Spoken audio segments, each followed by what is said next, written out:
Sleepy Classes के सारे subject. मुझे पता चला था कि Sleepy Classes Sleepy classes. Sleepy classes. Sleepy Classes Sleepy classes. Sleepy classes sleepy Classes Sleepy classes. Sleepy Classes मेरा स्लीपी के साथ इंटरेक्शन हुआ। Sleepy classes sleepy classes I completely relied on your channel.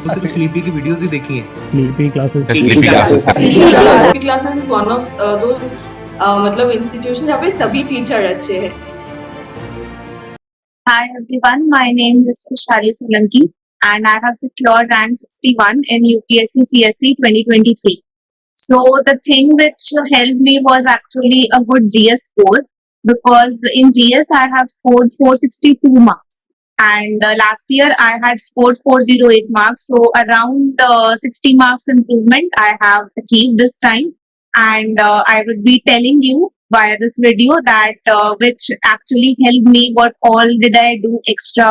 So it was in GS2 that I scored 125 and in ethics 136. In GS3 I have 106 marks, which is mostly in the highest category range, and in GS1 I scored 95. So now I'll be telling you what did I do. So the thing is how to improve the GS score, or what are the tricks to do so. So first of all, I believe that we need to understand the demand of the question and write exactly what the question is asking. One should not beat around the bush. Like पूछा कुछ और गया है and we are answering something else. So and just merely filling the pages, that thing won't work. So directly we need to write what the question is asking. So this is the first step. Last time मतलब हमेशा ही ऐसे कुछ questions रहेंगे which हमें पूरे नहीं आते होंगे. So just don't beat around the bush कि ये होगा. आपको जो एग्जैक्ट लगता है कि हाँ यही ही होना चाहिए उसका answer, just write that part. So that will help. Otherwise the examiner might get irritated that पूछा कुछ और है, लिखा कुछ और है. So this is the first thing. Second thing, whenever we read the question, उसका जो last वाला word होता है, whether it says to discuss or examine or analyze, critically analyze or explain, इस कीवर्ड पे फोकस करना बहुत ज्यादा जरूरी है. लास्ट टाइम मैंने ऑलमोस्ट सबके सेम जैसे आंसर्स लिखे थे, मैंने उतना ज्यादा फोकस नहीं किया था कि डिस्कस पूछा है या एग्जामिन पूछा है.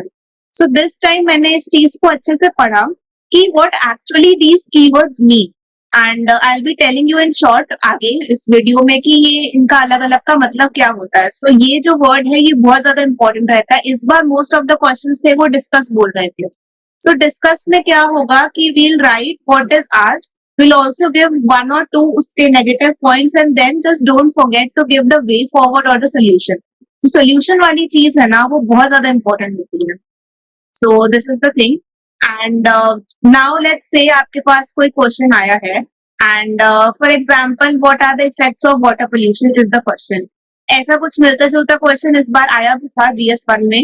So let's say what are the effects of water pollution. तो आप इसका introduction कैसे कर सकते हैं?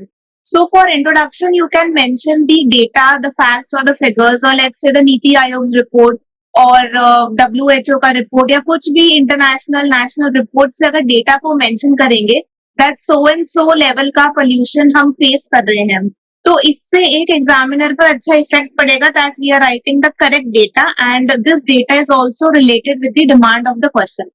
So this is the first step that we can write in the introduction. So ये होगा, या फिर हम define भी कर सकते हैं water pollution क्या होता है, but I think ये बहुत basic हो जाएगा. We can start with writing facts etc. So ये होगा, and next चीज आएगी अब इसके बाद introduction के just बाद हमें क्या करना है, direct question को hit करना है. What are the effects of water pollution? So directly start writing. You can either write in points or you can also use flow charts. Let's say अब आपको इस क्वेश्चन को ब्रेक करना है. अगर हम मोनोटोनस आंसर लिखेंगे कि what are the effects, we write 1 2 3 4 points, हम खत्म कर दिया. इससे एक डाइवर्सिटी नहीं दिखेगी आंसर में. This time what I did was कि मैंने उसको ब्रेक किया हर एंगल से, हर एक पार्ट से. Let's say effects of water pollution. So I wrote economic impact, environmental impact, societal impact. So this is the diversity. अब with in these sub headings हम दो तीन पॉइंट्स लिख देंगे. तो इससे क्या होगा, हमारा जो आंसर है वो डाइवर्सिफाइड हो जाएगा, हर एक एंगल उसमें कवर्ड हो जाएगा एंड एक लुक अच्छा आएगा क्योंकि हमने एक फ्लो चार्ट के फॉर्म में इसको बनाया है. सो आई हैव रिटन, एंड इसमें अरेंज करते हुए हमेशा ध्यान रखना कि इंपॉर्टेंट चीज पहले आ रही है. अब इफेक्ट्स ऑफ वाटर पोल्यूशन में you can not right societal impacts पहले, जो मेन होता है ना, मेन आइडिया, ये इफेक्ट्स ऑफ वाटर पोल्यूशन मेरे हिसाब से एनवायरमेंट और इकोनॉमी को ज्यादा फोकस कर रहा है, तो ये 2 पॉइंट्स पहले आएंगे, उसके बाद सोसाइटल इम्पैक्ट या कोई भी आपको दूसरा इम्पैक्ट जो लिखना है उसके बारे में हम लिख सकते हैं। सो फर्स्ट आ जाएगा एनवायरमेंटल इम्पैक्ट। सो इसमें क्या हो जाएगा, फूड चेन में हो जाएगा प्रॉब्लम, फोटोसिंथेसिस में हो जाएगा, ज्योग्राफिकल इम्पैक्ट में क्लाउड फॉर्मेशन में इशू आ जाएगा, एक डाइवर्सिटी हो गई। इकोनॉमी की अगर हम बात करेंगे तो फिशिंग कम होगी, एक्वाकल्चर कम होगा, एक्सपोर्ट्स कम होंगे, शिपिंग लेन्स रूट्स जो है उसमें प्रॉब्लम आ जाएगी अगर वाटर जो है वो पोल्यूटेड होगा। उसके बाद में सोसाइटल की बात करेंगे तो हेल्थ डिजीजेस, कॉलरा जैसी जो चीजें होती है वो स्प्रेड करेगी, जो डेलीज होता है, डेली एडजस्टेड जो वर्किंग आवर्स होते हैं उनका लॉस हो जाएगा। सो इस तरह से हमने इस चीज को डाइवर्सिफाई कर दिया है। इसको हम एक फ्लो चार्ट के फॉर्म में भी बना सकते हैं, पॉइंट्स में भी लिख सकते हैं, but don't forget to mention the sub headings. What you can do is कि आप सब हेडिंग्स बनाएं और उनको बॉक्स कर दें, तो उससे क्या होगा, एक चीज हाईलाइट हो जाएगी, द एग्जामिनर विल नो कि हम क्या बताना चाहते हैं, हम इस आंसर से समझते क्या है और हम बताना क्या चाहते हैं। उसके बाद में अब आता है वैल्यू एडिशन का पार्ट, कि ये ठीक है इफेक्ट सब लोग लिखने ही वाले हैं, what extra you can do is कि आप या तो वर्ल्ड का मैप या फिर इंडिया का मैप बना सकते हैं इस क्वेश्चन में, कि दिखा सकते हैं जैसे गंगा रिवर जो है वो पोल्यूटेड है या मिसिसिपी रिवर है वो पोल्यूटेड है।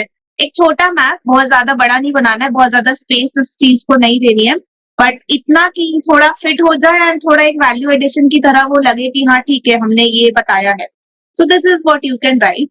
And now the conclusion, you can not leave the answer there कि व्हाट आर द इफेक्ट्स लिख के हमने खत्म कर दिया। एक सिविल सर्वेंट में एक क्वालिटी जो ढूंढी जाती है वो है कि उसकी सोल्यूशन लाने की कैपेबिलिटी कितनी है। So we need to mention कि सोल्यूशन इसके क्या होने वाला है। अब सोल्यूशन आप खुद के भी दे सकते हैं, एंड जो ऑलरेडी रिपोर्ट्स है, नीति की रिपोर्ट हो गई है, जिसकी की रिपोर्ट है उसने क्या सोल्यूशन प्रपोज किया है तो आप उसको लिख सकते हैं। एक आध दो इंटरनेशनल एफर्ट्स या नेशनल एफर्ट्स, नमामि गंगे चला रहे हैं, अर्थ गंगा चला रहे हैं, या मार्पोल कन्वेंशन है, इनके सबके बारे में थोड़ा थोड़ा एक एक लाइन में हम मेंशन कर सकते हैं कि ठीक है ये हो रहा है but we need to do extra also. So that would be a wholesome, a complete answer, जिसमें आपका डायग्राम भी आ जाएगा, फ्लो चार्ट भी आ जाएगा, आपने उस आंसर को एड्रेस भी कर दिया है, अलग अलग डायमेंशंस में भी एड्रेस कर दिया और सोल्यूशन भी दिया है, और इंट्रोडक्शन में डेटा भी दिया है। सो that would be a complete answer. अब चैलेंज ये आता है कि वन कैन नॉट राइट ऐसा आंसर हर जगह। इट्स लाइक आपके पास में 7 या 7.5 मिनट होंगे एक 10 मार्कर को लिखने के लिए, एंड फॉर 15 मार्कर अगर आप देखेंगे तो पर्टिकुलरली 10 मिनट्स के आसपास आपके पास टाइम होगा, because you have to write 20 questions in 3 hours, so you have to divide your time like this. So the thing is कि आपको कोशिश करनी है कि मैक्सिमम क्वेश्चंस का आंसर इस तरह से दे पाए, और वो कब होगा, when you will revise a lot, when you have the command over your data, the facts, and when you know कि स्ट्रक्चर क्या बनाना है। हम वहां बैठकर सोच नहीं सकते हैं कि अच्छा इस डायमेंशन में लिखेंगे, इसमें लिखेंगे, ये सब हमारे दिमाग में already pre practice, pre plan होना चाहिए। And how would that come? That would come by a mock test. You can see some toppers copy also, and कि वो किस तरह से लिख रहे हैं, तो इस तरह से एक आपका जो स्कोर है वो बूस्ट कर सकता है। So I'll just summarize what I have told. So what are the tricks to improve the GS score? You can make a diagram. Diagram अब हर जगह नहीं बनाना है. You should make where it's relevant. It's not कि आपको हर question में diagram चिपकाना ही है. Wherever it's relevant, you need to do. Second is to write in points and highlighting or underlining the important data or the keywords जो भी हो जाएंगे. If you write in points, then the examiner knows that how much you have written and what points you have covered. If you write in paragraph, mostly ऐसा होता है कि पढ़ते पढ़ते ऐसा होता है कि लिखा क्या है, बोलना क्या चाहते हैं, कुछ प्रॉब्लम आ जाती है समझने में. So points में लिखना is good. बाकी diversity लाने के लिए 1-2 आंसर्स पैराग्राफ में भी लिख सकते हैं ताकि मोनोटोनस ना रहे. तीसरा इसकी फ्लो चार्ट बना सकते हैं. फोर्थ इज डेटा फैक्ट्स लिख सकते हैं. और उसके बाद में अब लेट्स से आप कुछ पॉइंट लिख रहे हैं, तो आपके पास कोई क्वेश्चन है, आपने उसका एक पॉइंट लिखा, उस पॉइंट के जस्ट नीचे you can write his example also. जैसे ये क्वेश्चन था what are the effects of water pollution, इसकी जगह अगर होता कि वाटर पोल्यूशन के कॉजेस क्या हैं, तो let's say 1 point you are writing की माइनिंग हो रही है, या फिर किसी इंडस्ट्री का कचरा जो है वो आ रहा है, ये पॉइंट आपने लिखा, नीचे लिखिए एग्जाम्पल करके कि कहाँ ऐसा हो रहा है, जैसे गंगा रिवर में टैनरीज वगैरह का जो कचरा है वो आ रहा है, तो पॉइंट लिखिए, उसका एग्जाम्पल लिखिए, फिर पॉइंट लिखिए, फिर उसका एग्जाम्पल लिखिए। तो आपका जो आपने लिखा है ना वो हवा में बात नहीं लगेगी, आपने उसको सस्टेन किया है एक एग्जाम्पल के साथ में, तो एक जो वेट है उस आंसर का वो काफी ज्यादा इंक्रीज हो जाएगा एंड प्रोबेबली इससे नंबर भी जो है वो इंक्रीज होंगे। ठीक है, ये होगा। और अब उसके बाद में what other thing I did was, last time मैं 150 वर्ड्स काउंट करके लिखती थी एंड मोस्टली एक पेज में या तो सवा पेज में my whole answer used to get completed. तो वो जो पूरा शीट जो होता था वो ब्लैंक लगता था। So I am not telling you to breach the word limit, but I am telling you to fill 2 pages with your answers. आप थोड़ा बड़ा लिखिए, फॉन्ट थोड़ा खुला खुला लिखिए, ताकि 150 के ज्यादा 160 होंगे, उससे ज्यादा नहीं होगा वो, एंड पूरे जो पेजेस होंगे वो भर जाएंगे। मतलब on the first go it won't seem कि आपने कम लिखा है, भले से आपने सेम लिखा होगा, बट जो इंप्रेशन जाएगा वो ऐसा होगा। अब दिस आई हैव एनालाइज्ड मेरे प्रीवियस अटेम्प्ट और मेरे इस अटेम्प्ट में जो मैंने चेंजेस किए मैं वही बता सकती हूँ। एंड सेम की जैसे 2 पेज वाला जो आंसर हो गया 10 मार्कर, उसको आप 2 पेजेस में लिख सकते हैं, वरना 3 पेजेस में जो 15 मार्कर वाला हो जाएगा। नेक्स्ट पॉइंट इज आपको हर पार्ट ऑफ द क्वेश्चन को एड्रेस करना है। These days UPSC is literally asking a long question. इस बार ही चंद्रयान 3 पर एक क्वेश्चन पूछा गया था एंड उसमें कम से कम 4-5 पार्ट थे, तो यू नीड टू एड्रेस सारे पार्ट्स, एंड जब उन पार्ट्स को एड्रेस करेंगे उनकी सब हेडिंग्स लिखेंगे कि उन्होंने पूछा था कि कुछ स्टेशन था कि उसका रोल क्या था, तो role of that station sub heading पर box and then write your answer 1 to 3 point. तो अगर सब हेडिंग बना के लिखेंगे तो examiner will know that okay you have address each and every part, and इसी हिसाब से मार्क्स मिलने वाले। हर पार्ट के जो है वो अलग मार्क्स होते हैं, so don't forget to write to answer all the parts. And next thing is you can also mention some spoilers, like for example GS3 में मुझे याद है इंटरनल सिक्योरिटी के क्वेश्चंस थे जिसमें वो था changing the heart and mind, winning the heart and mind of the insurgents and the militants. तो इसमें अब इस टाइप के क्वेश्चन है ना आपके पास में, तो you can mention some of the scholars या some of the great renowned figures, जैसे महात्मा गांधी जी हो गए, तो मैंने इनका एग्जाम्पल जो है, इनका जो एक कोट है वो किया था कि I think it was hate cannot drive out hate, but only love can. It was something like that. And so these type of quotes along with the name of जिन्होंने भी ये बोला है, आप इसको mention कर सकते हैं, but again this quote should be relevant with the question. Question कुछ और पूछ रहा है, quote कुछ और लिख रहे हैं, that thing is not gonna work definitely. So ये एक चीज रहेगी। मैंने ऐसा GS3 में किया था, मैंने ऐसा GS2 में भी किया था। काफी जगह जैसे पॉलिटी के भी कुछ स्कॉलर्स होते हैं जिन्होंने जैसे लेट्स से प्रीएम्बल पर कुछ कमेंट किया है, या फिर केसी वियर हो गए हैं जिन्होंने सेंटर स्टेट रिलेशन पर कुछ बोला है कि इट इज यूनिटरी टिल्ट है हमारे यहाँ पे सेंटर स्टेट रिलेशंस में, तो you can just quote them. Sub answers में डेफिनेटली नहीं करना है, याद भी नहीं रहता है। कुछ आंसर्स में लेट्स से 20 में से अगर आप 3 से 4 में ही कर पा रहे हैं तो that would bring some kind of diversity in your answers, so that would be an extra value addition point. Sleepy Classes के सारे सब्जेक्ट मुझे पता चला था कि Sleepy Classes Sleepy classes. Sleepy classes. Sleepy classes. Sleepy Classes Sleepy classes. Sleepy Classes मेरा Sleepy के साथ इंटरेक्शन हुआ। Sleepy classes. Sleepy Classes I completely relied on your channel. तो सिर्फ स्लीपी की वीडियोस ही देखी हैं। Sleepy classes sleepy classes is one of those मतलब इंस्टीट्यूशन जहाँ पे सभी टीचर अच्छे हैं। अब जो एक हैंडराइटिंग का लोग अक्सर पूछते हैं कि हैंडराइटिंग कैसी होनी चाहिए, तो I would say it should be readable. मतलब ऐसा है कि बहुत सुंदर हो, it's not necessary, it can be readable and the font can be slightly bigger, जिससे प्रॉब्लम ना हो उसको समझने में कि एक्चुअली लिखा क्या है। बिकॉज लेट्स से कि अगर कोई एग्जामिनर है वो कॉपी चेक हो रही है आपकी एंड अगर बहुत छोटा छोटा सा लिखा हुआ है, कुछ समझ ही नहीं आ रहा है, देन एक मूड ही ऑफ हो जाता है ना कि अब कॉपी को चेक भी कैसे करेंगे। तो आई एम नॉट सेइंग कि आप हैंडराइटिंग जो है वो सुंदर होनी चाहिए, और handwriting can be readable and the font can be slightly bigger, filling both the pages और ऑल 3 पेजेस। सो अगर हम ऐसा करते हैं तो ऑटोमेटिकली वो बिग हो जाती है। मेरी बहुत स्मॉल थी, मेरी बहुत ज्यादा छोटी हुआ करती थी। इनफैक्ट जो मैंने नोट्स अपलोड किए हैं कुछ जो है वो पढ़ने में आ ही नहीं रहे हैं बिकॉज फॉन्ट उनका बहुत स्मॉल है। मैंने ये चीज अपनी चेंज करी थी, फॉन्ट बड़ा करते ही मेरे दोनों पेजेस ऑटोमेटिकली भर जाते थे। सो this is it. This was the thing जिसने मेरे को हेल्प किया था अपना जीएस का स्कोर बेसिकली इम्प्रूव करने में। एक और चीज है कि यूजुअली कैसा होता है कि यार brain is like an engine जो कि स्टार्ट होने में थोड़ा टाइम लेगा। तो if you go to the exam hall and if you see कि आपने पहला क्वेश्चन पढ़ा एंड आपके ब्रेन को सोचने में थोड़ा टाइम लग जाएगा, एंड वो टाइम जो है हम मिस आउट नहीं कर सकते हैं एग्जाम, क्योंकि 20 क्वेश्चन लिखने हैं 3 ही घंटे हैं। So what you can do, and this was actually told by Sachin Arora sir, हमने इस चीज को किया था एमएमटी में, सर ने बताई थी ये चीज कि आप कोई 2 क्वेश्चन ले लीजिए। एग्जाम जैसे लेट्स से 9 से 12 होगा, तो आप 8 बजे के आसपास 2 कोई भी क्वेश्चन देख लीजिए एंड उनके आंसर सोच लीजिए। You can either write them और you can either think about the answers. तो मैंने हमारे ग्रुप में वो 2 क्वेश्चन कोई भी रैंडम GS1 के पोस्ट हो गए एंड मैंने उसको देखा एंड आई जस्ट थॉट कि ठीक है मैं इसका आंसर ऐसा ऐसा लिखूंगी। तो my brain is already in the working mode now. मेरा अब जो टाइम है वो वेस्ट नहीं होगा when I go to the exam hall and start thinking. My brain is already running, the engine is already working now. तो अब सिर्फ एक्सेलरेटर दबाने की बारी आती है एग्जाम हॉल में। So this will help you definitely. Your brain will automatically start thinking कि हाँ ठीक है इसका आंसर ये होगा, इसका आंसर वो होगा। The next चीज is कि how to attempt the paper.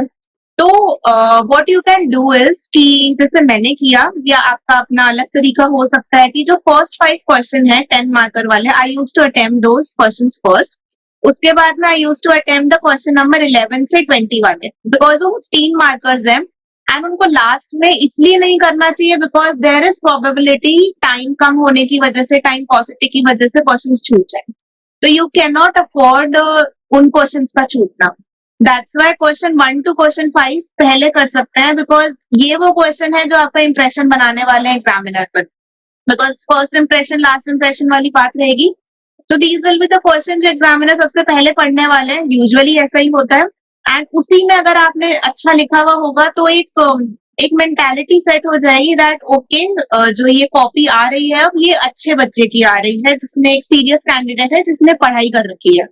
So first 5 question वैसे कर सकते हैं, उसके बाद क्वेश्चन 11 to 20 कर लीजिए, फिर 6 to 10 कर लीजिए लास्ट में। अगर एक आध छूट जा रहे हैं उनमें से वैसे नहीं छूटना चाहिए, कोशिश यही रहनी चाहिए कि सारे क्वेश्चन अटेम्प्ट हो, बट अगर कुछ रह जा रहा है तो फिर वो 10 मार्कर में से रहेगा। तो एक मिनिमाइजिंग द लॉस वाली बात हो जाएगी कि 15 मार्कर ना छूट के हमारा 10 मार्कर छूटा है।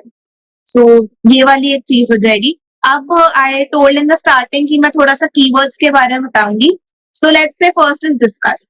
डिस्कस का मतलब होता है you need to write the answer in detail and mention 2 to 3 counter points of whatever is asked. Then don't forget to give the solutions in the end, because discuss करने का मतलब ये है कि लास्ट में आपके पास एक सॉल्यूशन आना चाहिए उसका। नेक्स्ट आ जाएगा क्रिटिकली एनालाइज।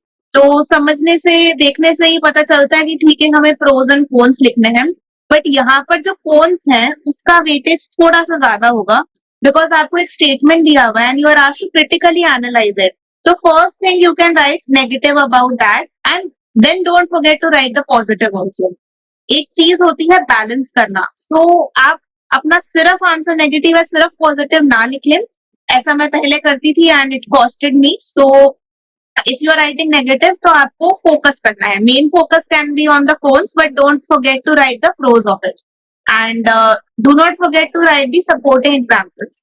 कि अगर आप क्रिटिकली एनालाइज कर रहे हैं, आप किसी चीज के बारे में नेगेटिव कमेंट कर रहे हैं, तो what is the basis. So your basis would be the examples which you would be giving after each point. अगर जहां तक हो सके हर पॉइंट के बाद दीजिए, वरना आप जितना याद आ सकता है it is possible that पूरे क्वेश्चन में you don't have a single example also, and it is also possible that you have all the examples. So it depends कि level of preparation कैसा है। Then third आता है comment.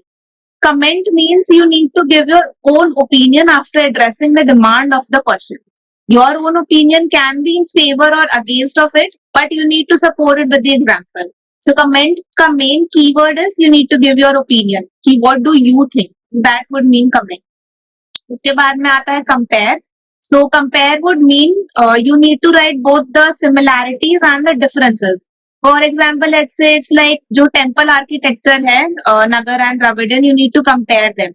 So compare means does not only कि you have written the dissimilarities, you also need to write the similarities between them. So that would mean compare. The next come analyze. For analyzing it, you just break the question into various parts. This would include the for portion and the against portion followed by a conclusion. That would mean against.